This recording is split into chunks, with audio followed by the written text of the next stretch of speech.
We'll guide you through how to zoom in DaVinci Resolve. If you find this helpful, consider subscribing and liking the video. First, open DaVinci Resolve on your computer. Once you're in the project where you want to add a zoom effect, go to the Edit page. You'll see your timeline with all the clips laid out. Click on the clip you want to zoom in on. Look over to the top right corner of the screen, where you'll find the Inspector panel. If the inspector isn't visible, make sure to click the Inspector button to toggle it open. In the inspector, you'll see various settings. You need to focus on the Transform section. Here, you'll find a zoom option with two linked sliders, one for the x-axis and one for the y-axis. To zoom in, adjust the slider or type a higher number directly into the zoom box. This change will proportionally increase both the horizontal and vertical zoom.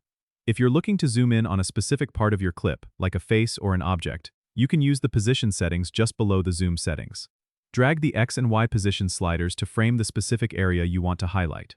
For a dynamic zoom, you can animate this effect by setting keyframes.